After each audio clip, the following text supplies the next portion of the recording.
Dubai is a great place to stop over. No matter where you are transiting to, take advantage of the airline's opportunities to spend some time in Dubai. And the airlines make it so easy to do just that. And I took advantage of the stopover opportunities on both my outward and return flights. When I visit a new city, I always like to use public transport to move around and to get a feel of my new location. And Dubai, with its elevated public transport, provides a grandstand view of the city. And it's a cheap way to sightsee.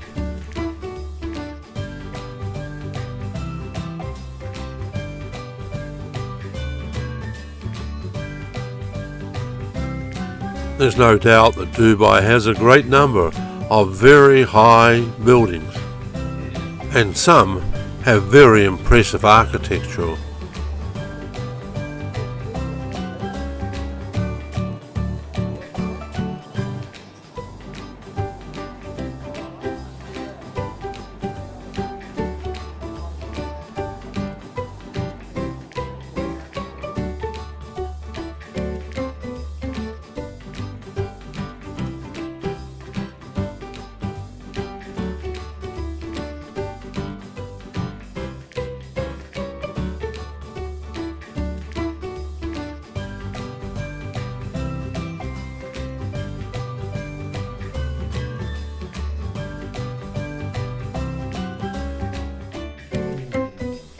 And there is a glimpse of the world's tallest building, until somebody else builds a higher one.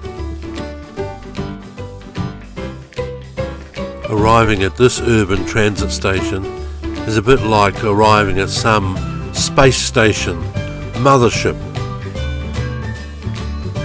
Besides using public transport, there are numerous commercial sightseeing tours. Each hotel reception desk will have their favourite tours. And to be honest, most will cover similar destinations and overlap what can be seen from the elevated urban transport system.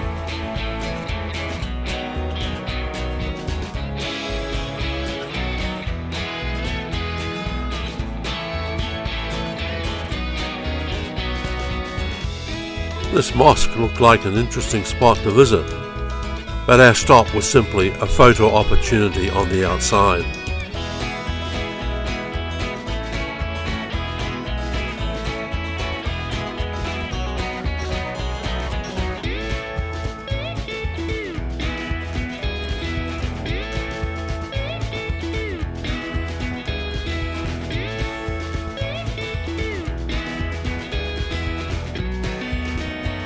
Well, we've finished our 20 minutes of compulsory sales talk at the souvenir shop. No photographs, please. And now we're off to the beach. And that's the Persian Gulf that we can see.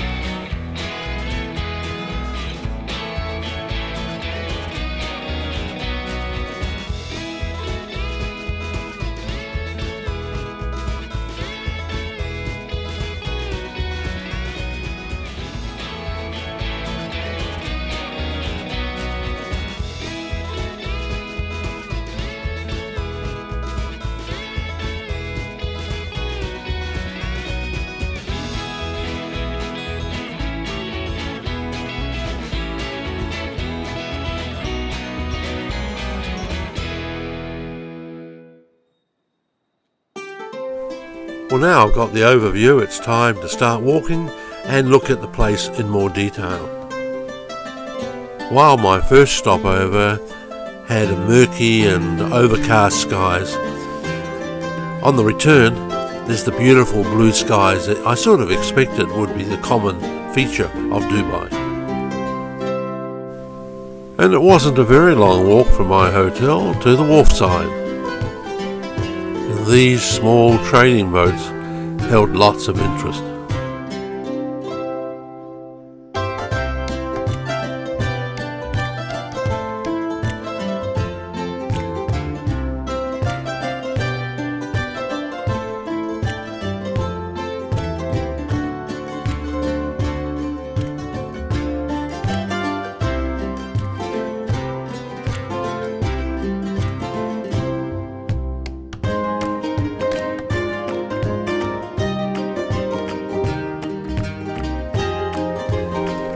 It's only a short distance from the wharf side to the gold market.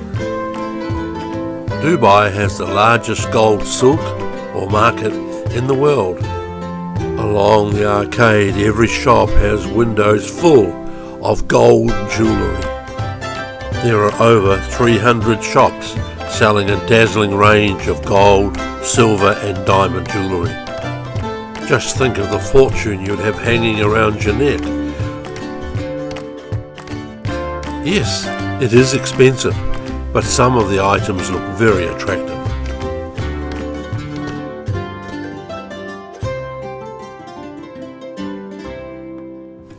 Of course, the gold market is on the itinerary for every tour group, and the roving salesmen take every opportunity to try and clinch a final sale.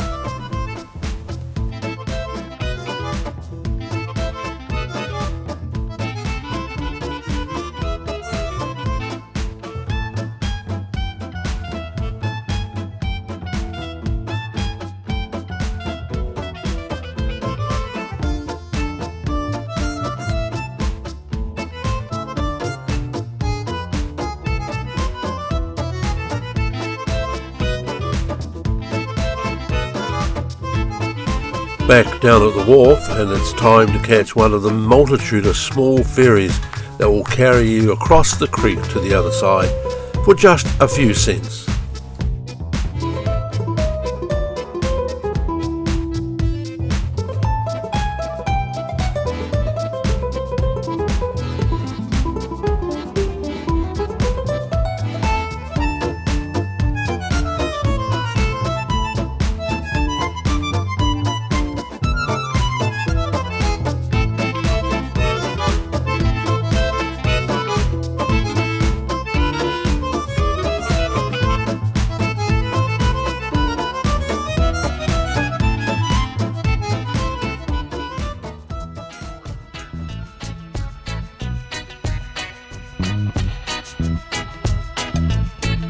And once we've landed, we just flow into yet another shopping mall.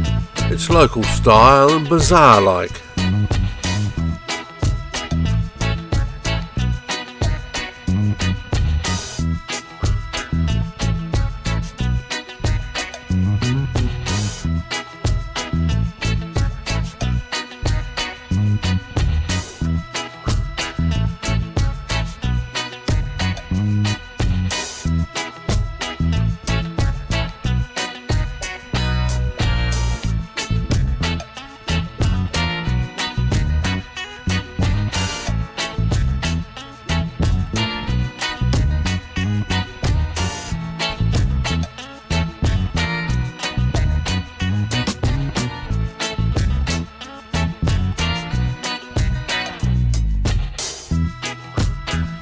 Down near the creek in the old part of Dubai is the museum. It's located within the walls of the old Al Fahidi fort. The fort was originally built in 1787, but since then it's undergone some restoration and recently underground cafes have been added. The museum itself opened in 1971.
The new part of Dubai is where we find the large modern shopping malls.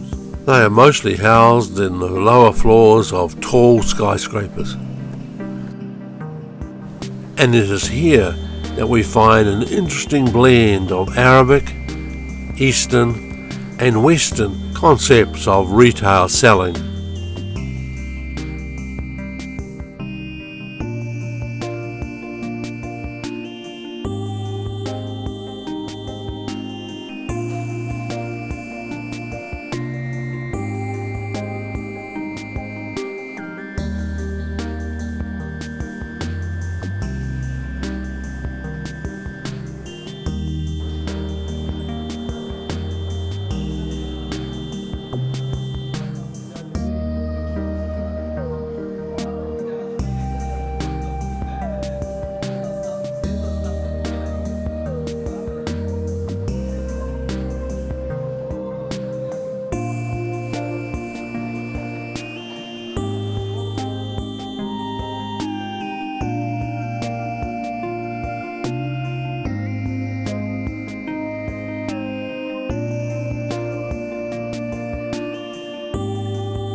This is certainly large scale and an impressive display, but it's typical of what each of the malls have.